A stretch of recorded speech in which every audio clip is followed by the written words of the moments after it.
Hello, I'm Donovan Bigelow, and today's lecture is on dream interpretation. At the turn of the last century, 1900, Freud published a book called The Interpretation of Dreams. Technically, it was actually published in 1899, but he and the publisher both thought it should be in the new century. So technically, it's not accurately, the publishing date is not accurate. But it was, at the time, the most remarkable book in psychology ever written to date. And what's fascinating is that despite 100+ years of theoretical change and research, there has been no change in Freud's theory of dream interpretation.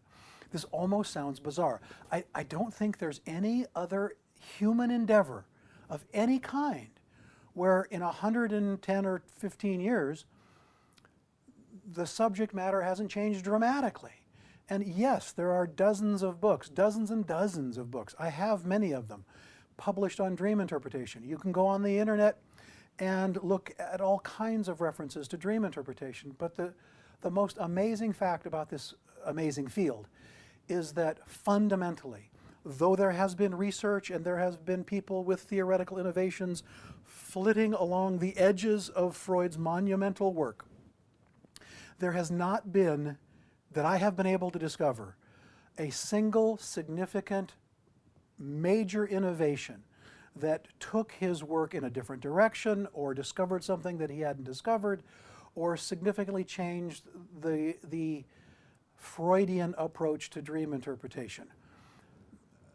It's a constant source of amazement to me that this is true. And Freud himself said at the end of his long life about the dream book, which is what he called it, the dream book, inspiration such as this comes to a man but once in a lifetime.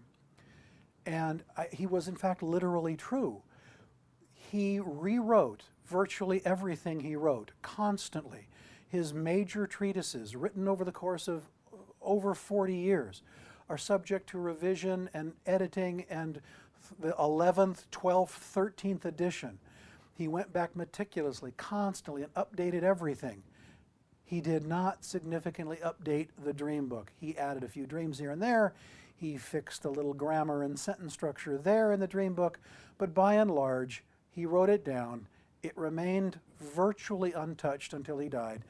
And I will maintain again that no one subsequently has significantly changed the value of his astonishing contribution. He called dream interpretation the royal road to the unconscious. I believe it remains so today. There was a time, I think the first 50, maybe 60 years of psychoanalysis since the publishing of the dream book in 1900, thereabouts, the dream interpretation and its use in the classical Freudian method was the test, the shibboleth, the thing that distinguished a psychoanalyst from any other type of psychological theory. If you didn't do dream interpretation the way Freud laid it down, you weren't an analyst. That was the test. I think over the last 50 years, there has been a significant diminution in the focus on dream interpretation. I think it's fair to say that historically the first 50 or 60 years of psychoanalysis in America and Europe and England, the therapy was often substantially about dream interpretation. I think that is dramatically less true today. But I suggest, and I think I'm on solid theoretical ground here, is that dream interpretation remains the royal road to the unconscious. I have never had patients get better faster, go deeper more thoroughly, evoke in themselves a greater understanding of their mind and its functioning and development than when we successfully work together on dreams fairly consistently. And perhaps first it would be useful to see exactly what dream interpretation is not. I get frequently questions about what dream interpretation can do. It cannot see into the future. There is no piercing the metaphysical veil in dream interpretation. Dream interpretation is not the gods whispering into your ears about coming auspicious events. They are determined, meaningful, and purposeful psychic events that have a developmental history like every other psychic element in a human mind, and can be understood in those terms and those terms alone. The first big discovery that Freud made, I think, was the difference between the manifest and the latent content. When you ask someone, did you have a dream last night? And they say yes, and you say, tell me. What they tell you is the manifest content. That is the substance, the narrative, the pictures they saw, the experiences and emotions they felt. Manifest content. That is the superficial level of the dream. The latent content. That is where the meaning is. Dream interpretation is about translating the manifest content into the unconscious, latent content. The idea is that the profound storehouse of self, of identity, of repressed dynamics that the unconscious is, the fact that that consciousness is surface, superficial, that the overwhelming majority of who we are is unconscious and not readily accessible to our conscious minds. That is the core of where dreams come from. Repressed, often childhood dynamics, anxieties, experiences that are repressed and are repressed in the unconscious for a reason, mostly because they're too drenched in anxiety we cannot tolerate, and they're defended against and therefore repressed into the unconscious. During sleep, what Freud called the censor, the part of our mind that keeps these things unconscious, loosens. There's a little permeability in the repression barrier. And so repressed material comes into conscious awareness in the dream, but it's not without disguise. The manifest content is a disguised version of the unconscious dynamics that have to be disguised in order to be in conscious awareness, or the anxiety that they represent would terminate sleep.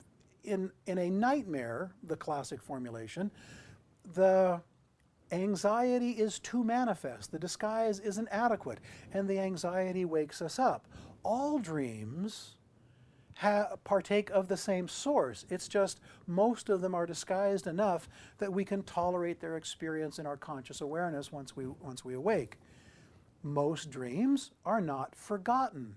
They are re-repressed. Again, the distinction between repression and forgetting. It is not a memory question that you cannot remember your dreams. They have been re-repressed back into the unconscious whence they came, and don't worry, they'll come back. The other thing that Freud understood, which was controversial in his day, is that every dream, without exception, represents at a fundamental level the psychic fulfillment, the fantasy of a wish, of the fulfillment of a wish.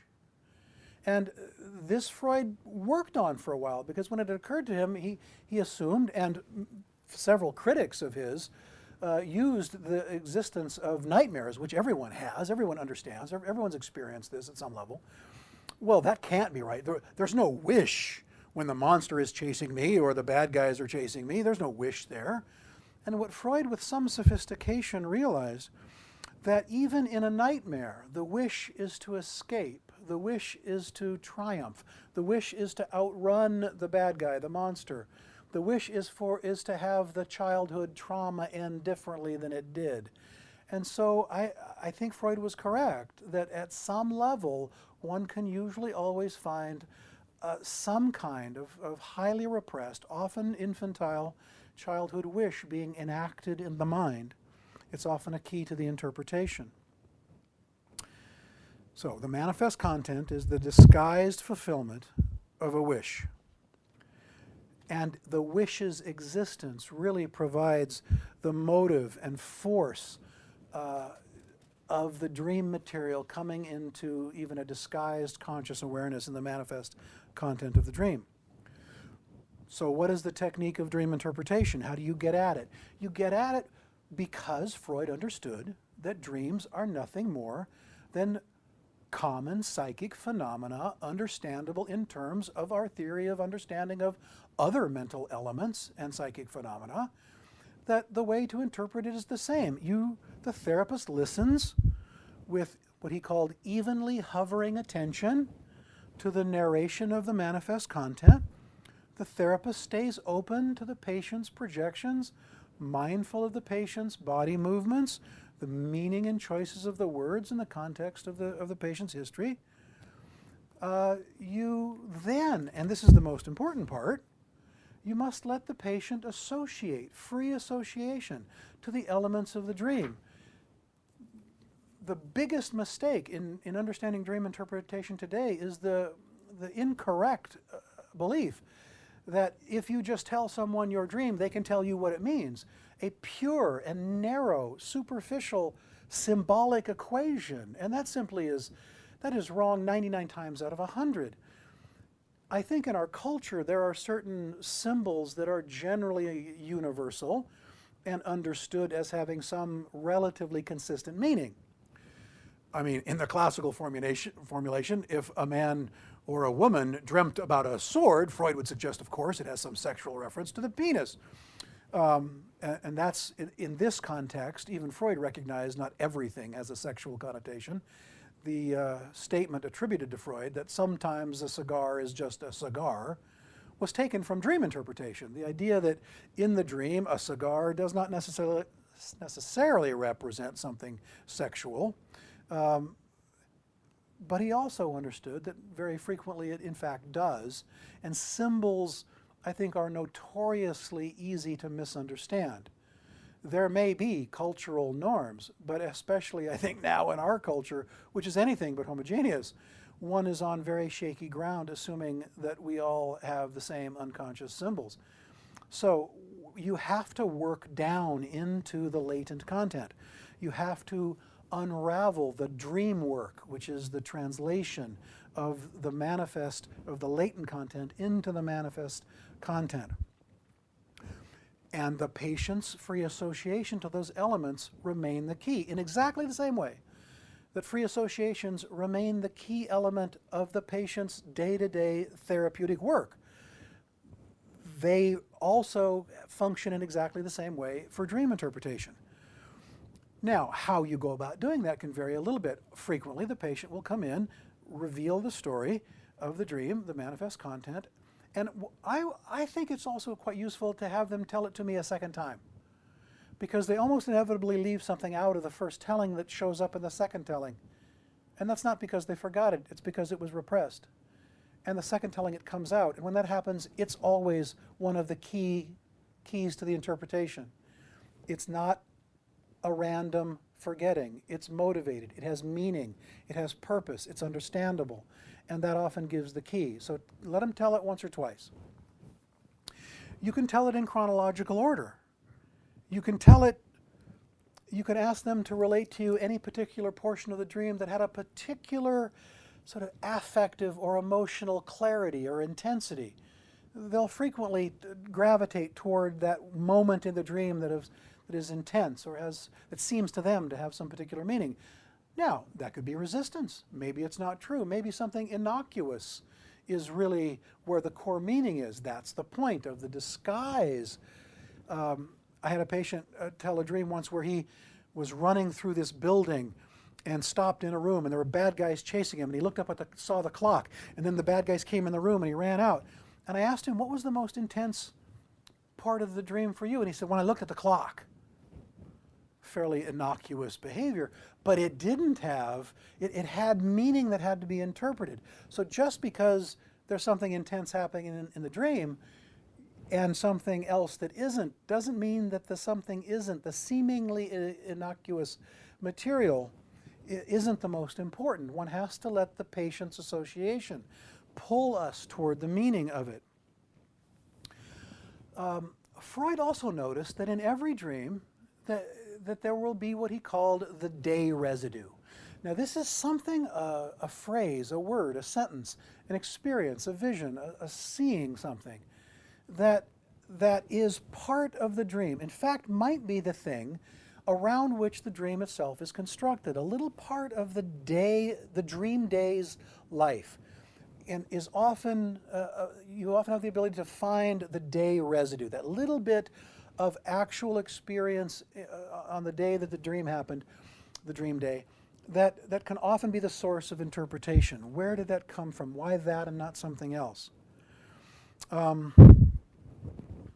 good interpretation is about the therapist following the associations, letting the patient's projections sort of work on the therapist's unconscious, and allowing the patient's associations to let the therapist's mind associate to an interpretation that might make sense to this particular patient. Now, you can never make an interpretation that's definitive and final. Why? Because here's something really important in dream interpretation. Dreams never have just one meaning. Like most normal and abnormal psychical acts, everything in our mind is overdetermined and multiply determined. We never have one thing happen in our minds for one reason. We never do any one thing for one reason. It's always pushed from many areas and many angles. Likewise, dreams, they have layers of meaning. And in truth, dream interpretation is simply about getting down as far as you can. And there's almost no way to get all the way down, because all the way down means repression at levels which are not amenable to even the best technique. You can never take a mind to its absolute depths. No one's ever gotten close, as far as I can tell. Dream interpretation is the royal road to as far as you can go, okay? So, the interpretation then has to be playful. What about this? What about that? What do you think about this? If I interpret it this way, what comes to mind? Can you associate to the interpretation? Does that make sense to you? And what I have found is that patients will respond in three ways to an interpretation. They will either go, oh yes, oh my goodness, that's exactly right. And if they have that sense of evocative knowing, if the interpretation has allowed them to access something that was previously repressed, and now they're consciously aware of it, and they know it in that way, they know it's true, then the interpretation with some reliability can be said to be accurate. And it's an amazing moment and a transformative moment. And it's a moment that builds psychic structure, and it's a moment that makes patients stronger and deeper in their awareness and more capable in their lives. Across the board, it gives them astonishing access to their own mental functioning, and that is always quite strengthening. Second possible response to an interpretation is, no, that doesn't make sense. I don't think that's right. And if that's the case, I 99 times out of 100 will agree that I probably made a mistake, and I got to go back and rethink it. We have to do some more associational work. Pay attention to the patient's response. They know whether it's right or wrong, and their response will tell you, if you're doing that little bit of evenly hovering attention, will tell you. And when a patient responds with that sort of quizzical, no, that doesn't seem right, I trust their judgment, I trust their mind. A third response I frequently get is anger. That's ridiculous. How could you possibly think that? Well, how could anybody think that of me? And when I have a patient respond in anything like that way, my understanding is, oh my God, I nailed it. I nailed it right on. That's an absolutely valid interpretation. It's just too deep for the patient to handle, and I got to back off a little bit. It's too much. You cannot reach down, even using the royal road, and wrench out of the patient's deep unconscious more than they can tolerate at a time. And dream interpretation lends itself to that kind of mistake on the therapist's part. When I just started in practice, I thought I had some skill in dream interpretation, and I had a woman who turned out, I think, to be quite borderline, who was very disturbed, had a very difficult, traumatic childhood, probably dissociational now that I think back on it. And she had kind of a war of the world dreams. The problem was that she had given me her story in a way that had seemed quite common, neurotic, together, integrated, seemingly whole. She told a history of significant trauma, but she seemed to present it in a way that gave me the sense of her integrated sense of identity. But she gave me a dream that was kind of a war of the world dreams, nuclear bombs, Martians, lasers. It was psychotic in its intensity, and it should have told me something about the structure of her mind. I interpreted too deep. I interpreted that kind of psychotic anxiety. And she left my office that day and never came back and never contacted me again. And I never found out what happened. And I took a great deal of supervision on that case, and I realized that I made a crippling error. And I have to this day felt somewhat guilty about the damage I might have caused that woman by playing with a dream interpretation at a level I had no business being at. This is serious. Dream interpretation is not a parlor game for a cocktail party.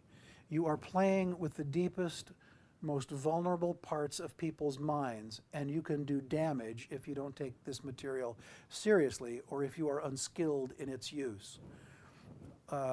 There ought to be a little caution, warning label on some of the dream interpretation materials.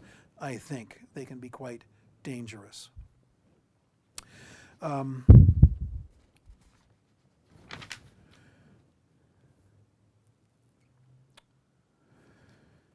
right, the assumption. Dreams are fully valid psychical acts with sense and worth. That means that they are like everything else in the human mind in some way. That means that they can be defended against by defense mechanisms.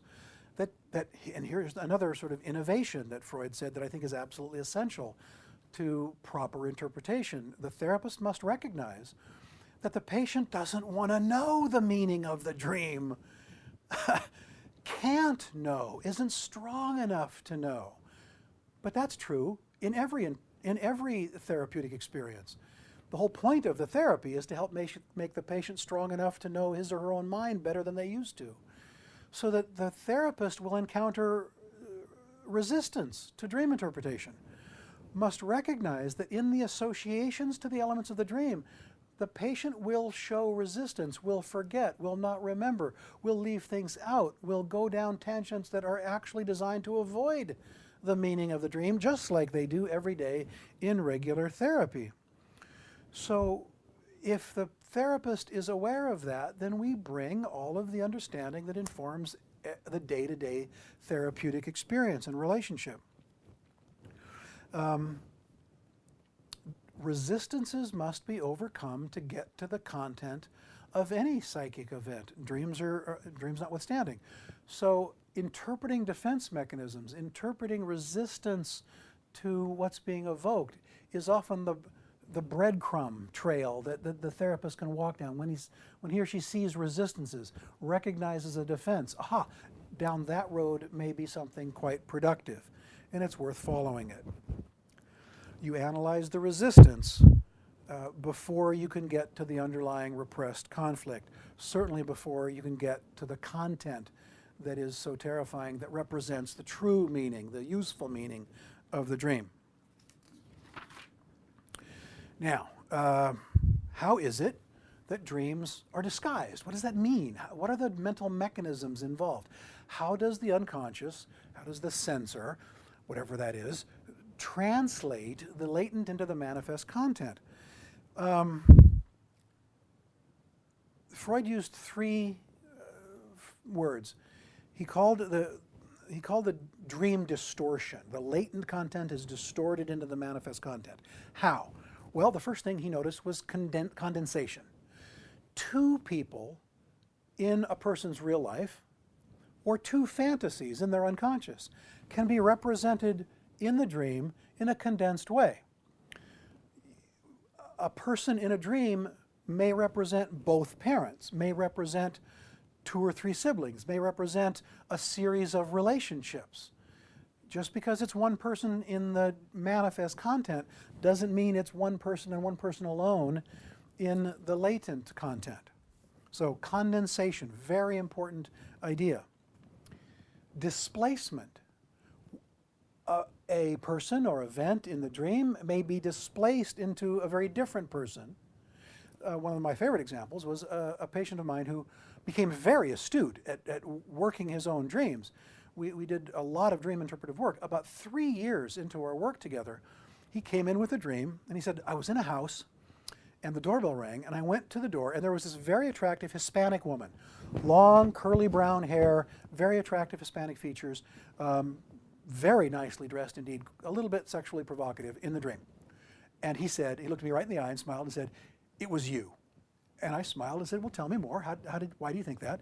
And he understood that he and I had been in a bit of a conflict, that some of the therapy was not working very well, that I was making some aggressive interpretations and he was resisting them, and he didn't think I was right, and it was difficult. It was an important relationship, and there was conflict, and that was anxiety provoking. So in the dream, he was in a conflict with this Hispanic woman who he had displaced me into, and he could get in the dream into a conflict with this woman because she was just a visitor who he could then get into a conflict with, who he also liked, was attracted to, understood the possibility of a relationship with. So the displacement of me into this figure allowed him the wish of resolving the conflict and avoiding the realization that the conflict meant intense fear of loss of the relationship, displacement. Symbolization, Freud talked about, the idea that, in fact, things can be symbolized. I had another patient who had a dream that two giant red dragons were chasing him, and he was in grave danger, and he was in a castle, and he had to hide from the dragons, and he peeked out through one of the stone windows, and he sees these two giant dragons trying to find him. Okay, it didn't take much work to see that in his symbolic mind, the dragons were his two parents. There was a male and a female dragon, for starters, which is a bit of a clue, a bit of a hint there.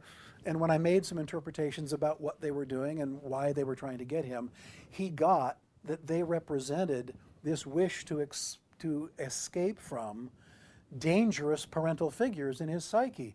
And it took several sessions of fairly careful, detailed teasing apart of exactly what that meant and exactly what the anxiety was and exactly what he was trying to escape from.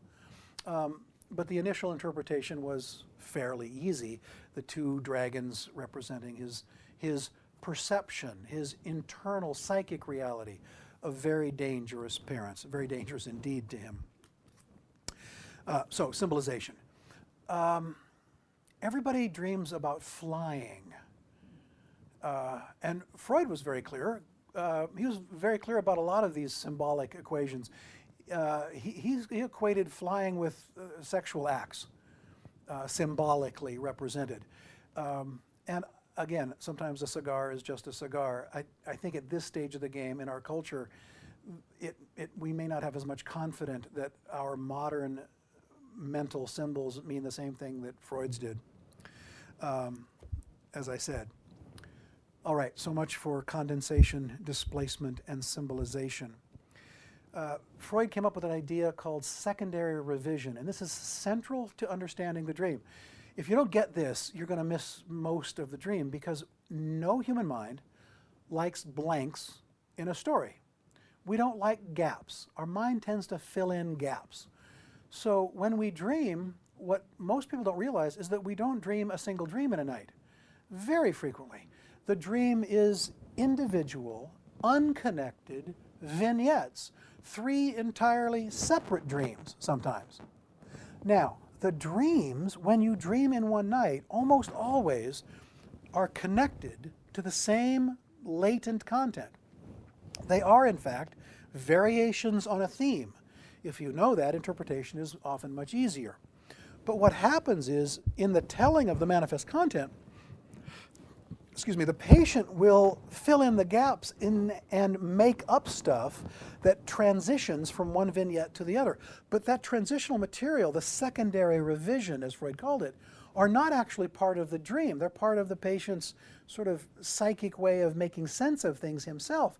And so if you get caught in those, you're not even interpreting the dream at all.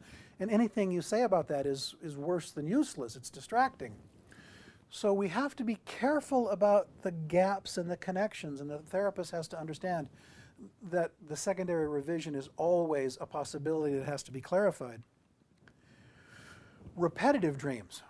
Most everybody has had an experience about a repetitive dream, a dream that happens over and over. They're quite common in childhood. And even in adulthood, people regularly describe having a dream, maybe that they've been having for the last several years, maybe all throughout adolescence, maybe throughout all their entire lives. There's usually very slight variations. The dream is never a video recording simply repeated. I think that's an element of what I said in one of the previous lectures about the mind being organic and not a digital recording. The dream dynamics, the mind changes, the unconscious changes a little bit. And so you're never going to get exactly the same dream. And the differences in a repetitive dream told as a series are often very instructive as to the meaning. Freud said that if a dream is a repetitive dream, it's very likely very important. It represents the fact of its repetition is a strong indicator of just how important the latent content is. The power of that latent content, the importance of it, the potential usefulness of it especially, is the mind is working it over and over, and therefore it deserves special attention. If a patient has repetitive dreams, it's something that I would focus on fairly intently. Reminding you that dreams have many meanings, overdetermined and multiply determined meanings. One consistency in their meanings is that dreams will, I don't want to put a percentage on it, 70, 80, 90% of the time, maybe, give or take, have some kind of transference significance. What that means is the dreams aren't randomly brought in by the patient. They vary frequently. And I think it's fair to say at the very least a majority, if not a vast majority of the cases, represent something about the therapist and the patient's relationship. The transference significance of the dream has to do with the way the patient is experiencing the therapy. It's about the therapy and about the therapist in particular sometimes. Not always, but I have found myself in many of my patients' dreams displaced, disguised, perhaps condensed, symbolized, but I am quite often there. Sometimes I'm there as me. One of my dreams that a patient came in with very early in therapy, on the third session he came in with a dream and he said, I was in your office, Mr. Bigelow, and you and I had gone out to the elevator shaft, and I'm on the 5th floor of the Pioneer building. And there were initially, he said, there were 2 guys in my building that were helping him look down the elevator shaft. And those 2 guys and him had guns, machine guns, and they were shooting down the elevator shaft at a demon that was down at the bottom of the elevator shaft. Huh, I said, because he initially didn't say it was me.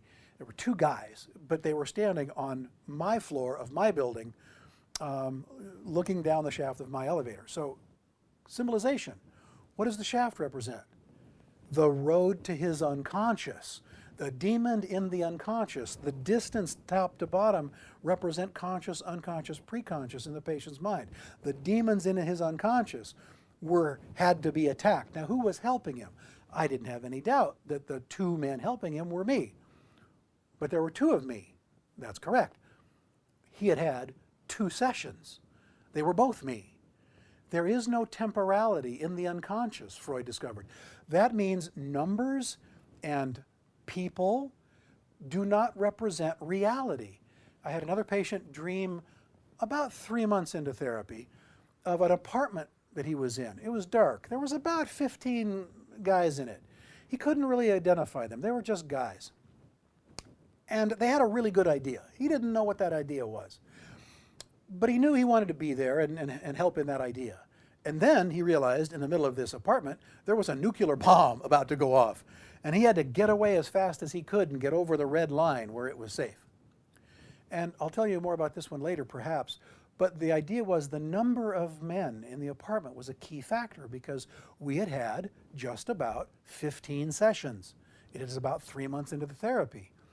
And the good idea, to me, represented a transference experience of him as the therapy was a good idea. But of course, as we get closer to the work, as we get closer to these difficult experiences, all of a sudden that good idea turned into a nuclear bomb. That represented, symbolically, his demons, his difficult, unconscious, repressed anxieties, and that was a very bad idea, and he had to get away from that. What he was telling me in the dream is that he wasn't going to be in therapy anymore, that he was this close to blowing therapy up, quite dramatically, in fact. When I made that interpretation, his anxiety went down. He understood exactly that that's what he felt.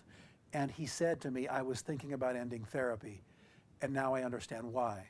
It really isn't about anything wrong with the therapy. It's about this material that's inside me that's so scary. And if I had gotten that dream wrong, the therapy would have ended.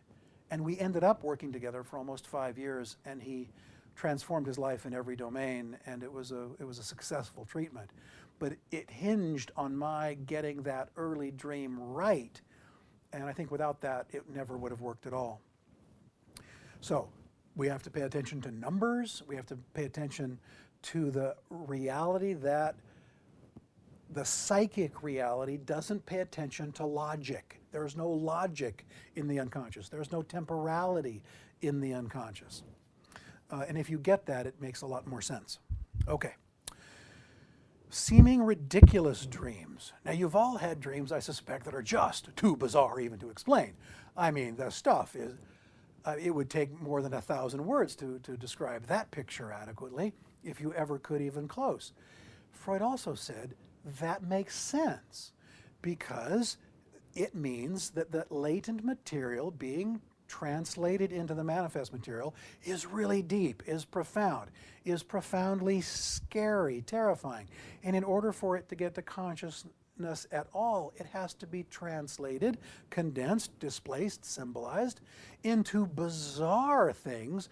Any hint of what it's really like, any accurate representation would destroy sleep immediately. So bizarre dreams, Freud describes as inherently profound, important, and useful. He also acknowledged that they are really hard to interpret because they are so bizarre and so difficult for the therapist, even to wrap their mind around the images sometimes.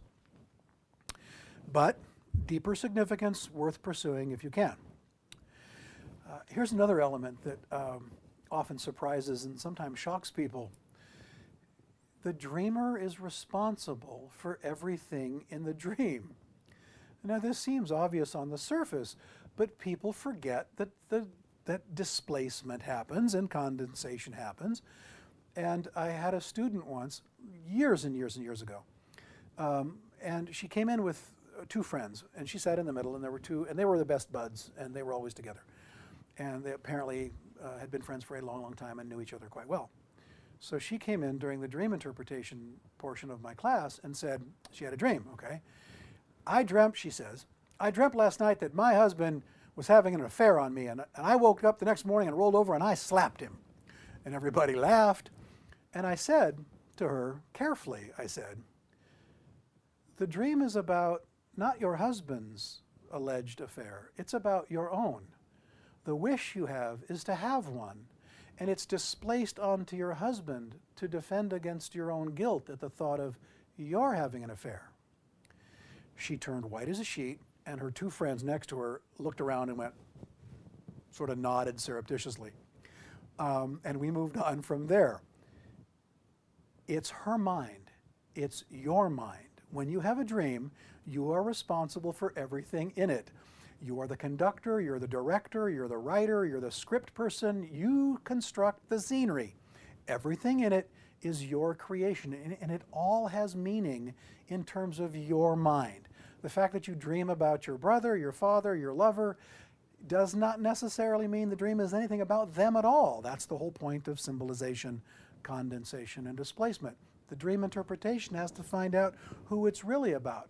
In fact, quite frequently, you can almost take to the bank the idea that it's not about who it looks like, or what's the point of the dream. Sometimes a therapist will get a dream that's about the therapist, and sometimes a therapist will get a dream about a mother or father that really is about that person. I think that's true. But one cannot take dreams at face value. That's the whole lesson here. The manifest content does not have the meaning ever. Along the last point, I had another student who had a dream, and she was from Africa, Kenya, I believe, and she had a dream that she was running away from a lion, and she tripped over a stone, and the lion pounced, and just as she fell, the lion turned into a man, and she was, in a way, sexually assaulted. And I interpreted the dream to mean that her conflict, her wish, was for some kind of healthy and appropriate sexual contact with a man. She was single at the time. But she was in conflict because she had been trained very early by a very strict set of parents that sexuality was bad and wrong. So the dream represented a compromise. The desire was for sexuality, and it was so thinly disguised that the lion, which would have represented symbolically the man, actually transformed into a man before it landed on her. And the key to the dream was the stone. And I made the interpretation about her struggling with a conflict between her wish to have a sexual experience and the restrictions of her culture and her family. I interpreted it based on the stone's existence. And I said, where'd that stone come from? You were running away from a lion, but you didn't want to run away. You wanted to be caught. And the stone was your stone that you put there so that you would trip, so that the lion/man would catch you. And you could have the desire for a sexual contact and none of the guilt because it was a violation.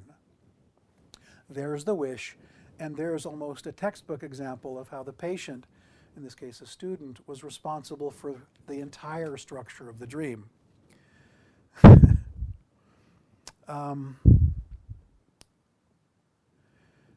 So I think I've discussed anxiety dreams already, what we call nightmares. It was part of what caused Freud trouble initially because he couldn't initially think about how to fit a nightmare into his method of thinking about dreams until he understood that the wish was for the nightmare to end differently.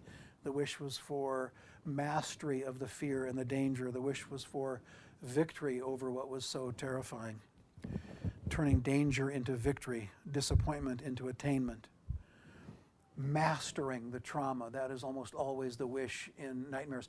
And I have consistently had patients, and in my own nightmares and in students' nightmares, the desire is to escape. That one seems obvious. You're running away. Sadly, frustratingly, you could never run fast enough. But that's also part of how you've constructed the dream. Finally, if you do dream interpretation accurately and consistently enough, you find that by doing it, you can reconstruct an accurate portrait of the child, now adult's, infantile developmental environment. Everything of importance in the child's development is in their mind, is in their accumulated unconscious experience.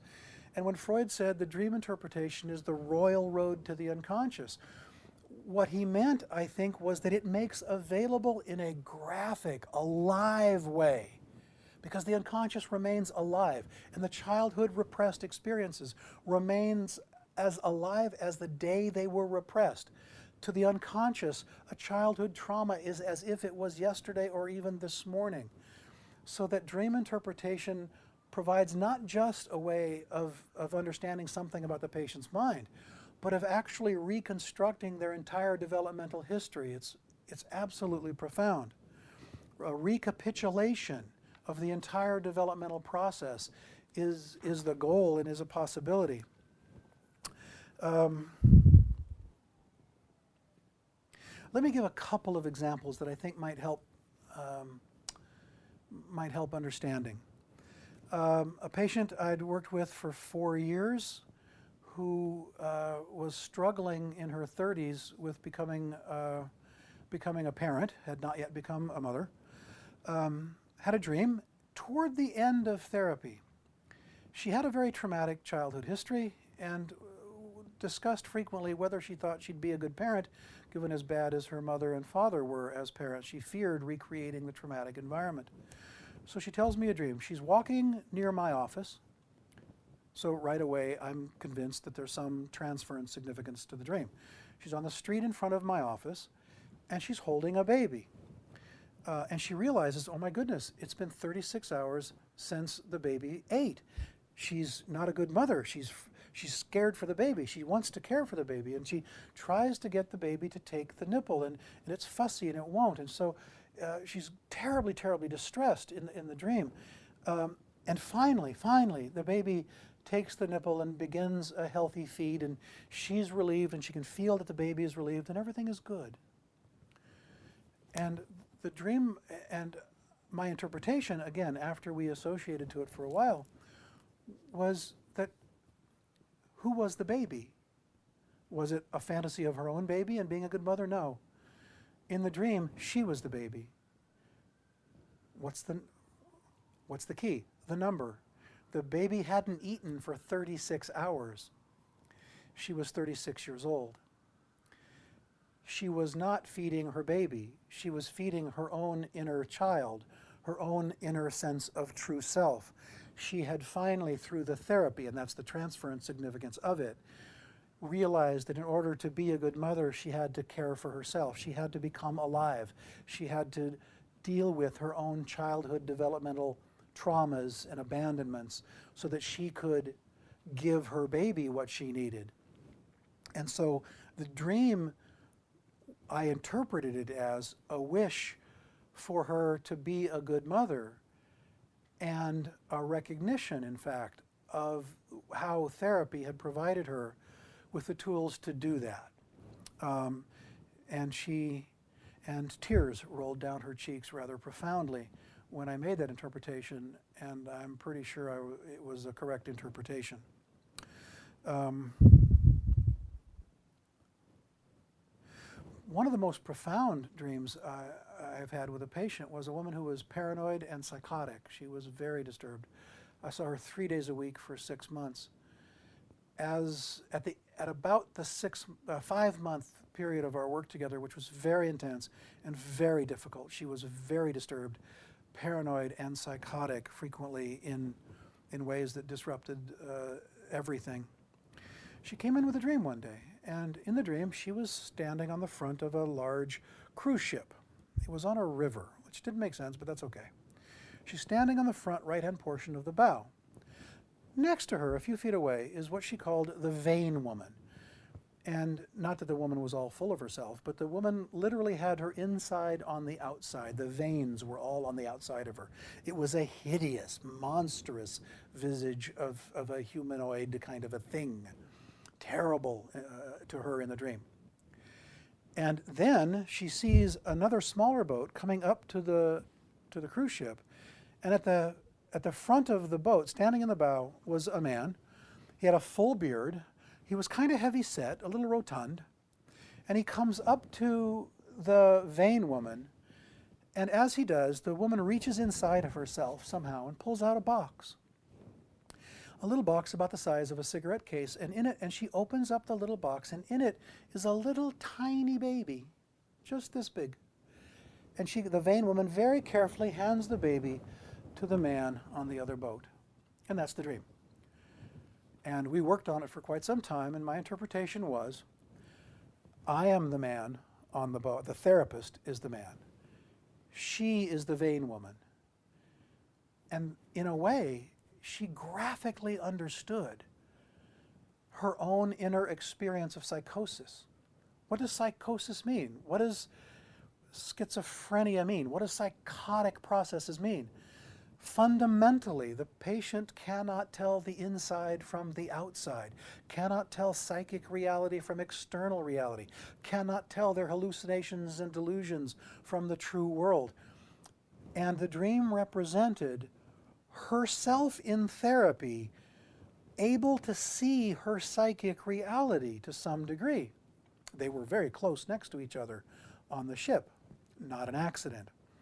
And the little baby represented to her, I think, the realization that deep within her existed a tiny true self, to use Winnicott's phrase, a tiny baby that had never been cared for, never been loved, never been nurtured, needed to be cared for. And in the dream, I interpreted ultimately that the vain woman handing the baby to the guy was us at a place in our therapy where I had managed to provide a safe enough place for her to reveal her innermost self to me in the therapy, and that it represented a wish for her to finally access this deepest part of herself and grow into something healthy. And it was a statement of trust that the therapy process and that I might be able to do that. It was, and my interpretation of that, I think she resonated with as true, but I had to be very careful with it because it made her also really quite vulnerable.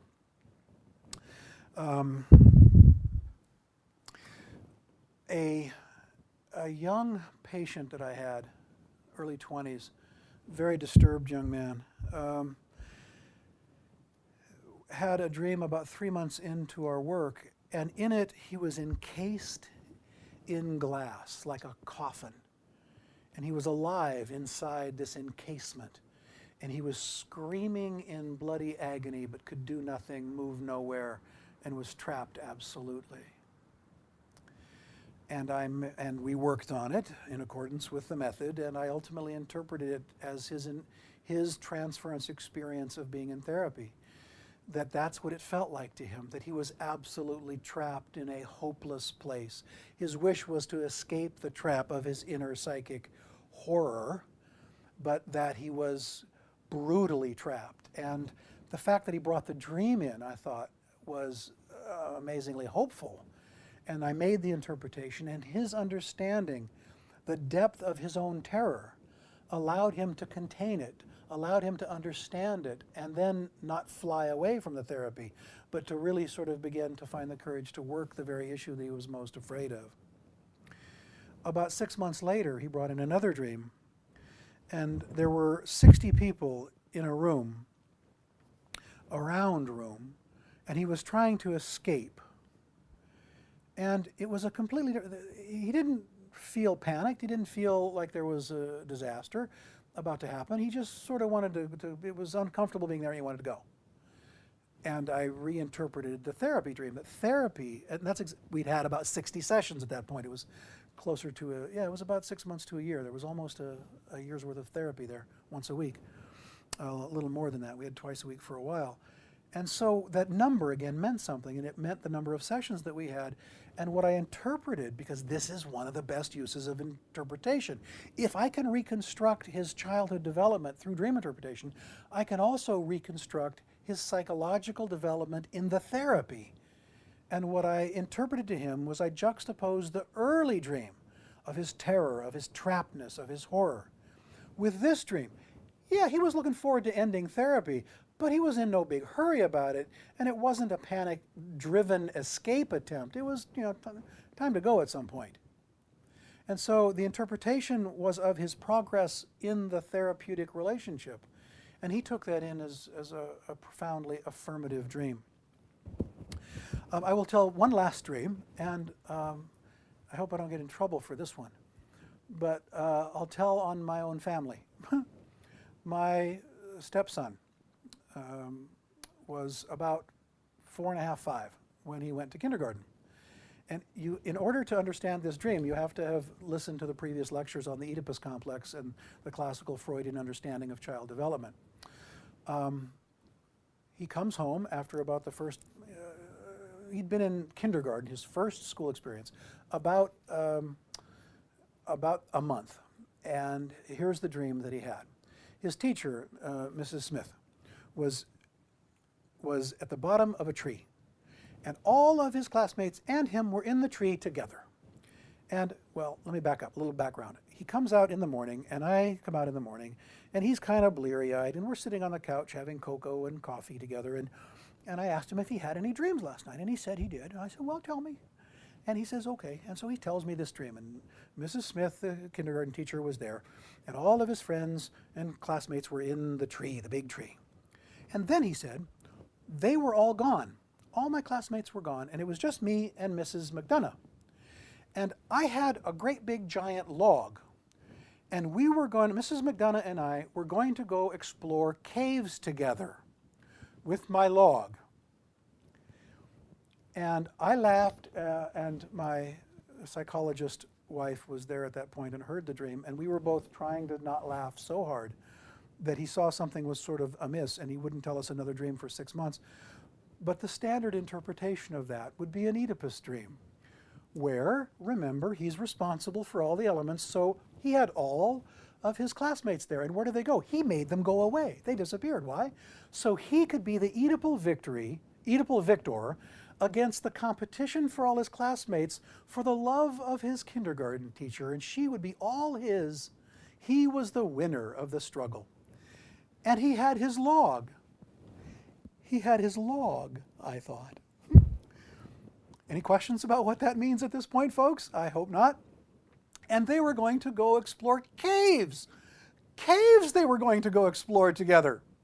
Mrs. Smith and my stepson with his log. And I thought, if ever there was a dream that absolutely and with finality proved Freud's theory of dream interpretation and childhood development was right, this was it. There is no other explanation that makes any sense at all. He was in the middle of Oedipal development. He was in Oedipal conflict with his classmates, and this dream represents his Oedipal victory over his other classmates and his conquest of his first, well, his second love. His mother is his first love, of course, and his teacher. So I leave dream interpretation to you. Good luck with it. Be careful with it. It's not a game and it's not a toy. And the truth is, the odds are you probably cannot very well interpret your own dreams. It does take help because of the profound power of repression, of the defense mechanisms, of the mind's unwillingness to address anxiety levels it cannot tolerate. It really does take help and an experienced clinician to interpret your dreams accurately and productively. But if you can find that, the royal road to the unconscious is a valuable road to be on. Thank you very much. Good luck.